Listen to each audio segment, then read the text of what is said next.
கிறிஸ்துவுக்குள் அன்பான கர்த்தருடைய பிள்ளைகளே, இன்றைய வேத வசனமும் ஜெபமும் 2 நாளாகமம் 15ஆம் அதிகாரம் 7ஆம் வசனம். நீங்களோ உங்கள் கைகளை நெகிழ விடாமல் திடன் கொள்ளுங்கள், உங்கள் கிரியைகளுக்கு பலன் உண்டு என்றான். என் அன்பு கர்த்தருடைய பிள்ளைகளே, ஆசா ராஜ்யபாரம் பண்ணின நாட்களில ஜனங்களுக்குள்ளே ஒரு பயம், கலக்கம்.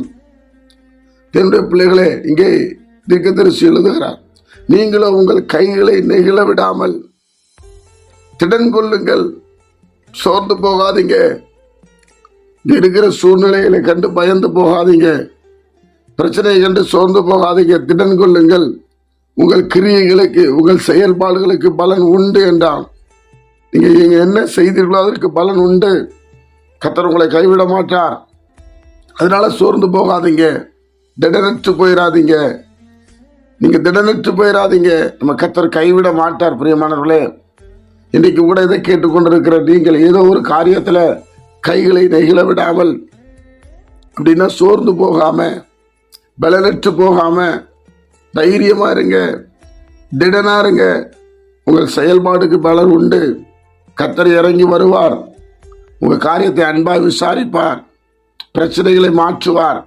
கடன்ல இருக்கிறீங்களா, திருமண தடை இருக்கிறதா, எல்லாவற்றையும் கர்த்தர் மாற்ற வல்லமையுள்ள தேவன். ஒரு அற்புதத்தை செய்வார்.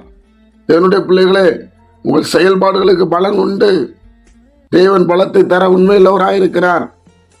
கைகளை மட்டும் நெகிழ விட்டுறாதீங்க, திடனா இருங்க. எல்லாம் மாறும். கஷ்டம், கண்ணீர், கவலை, பிரச்சனை எல்லாவற்றையும் மாற்றவருக்கு வல்லமை உண்டு. ஏனென்றால் அண்ட சராச்சரங்களை உண்டாக்கிறவர், வானத்தையும் பூமியும் உண்டாக்கிற சர்வ வல்லமையுள்ள தேவனை நாம் ஆராதிக்கிறோம். பிரியமானவர்களே, அதனால நீங்கள் கைகளை நெகிழ விடாதீங்க, திடனா இருங்க. இயேசு சொல்றாருல, திடன்கொள் என்று சொல்றாரு பாருங்க. தைரியமாயிரு, கர்த்தர் இருக்கிறார். ஜெபிப்போமா. பரிசுத்த பிதாவே, உம்முடைய குமாரன் இயேசு கிறிஸ்துவின் நாமத்தில் வருகிறோம். இந்த நாளில் எங்களுக்கு ஆசீர்வதித்தாரும், உடைய பிரசன்னங்களை ஆளுகை செய்யட்டும்.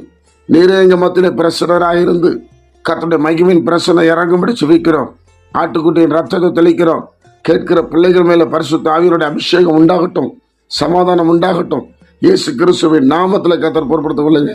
இயேசு கிறிஸ்துவின் மூலம் ஜெபிக்கிறோம் ஜீவனுள்ள நல்ல பிதாவே, ஆமென்.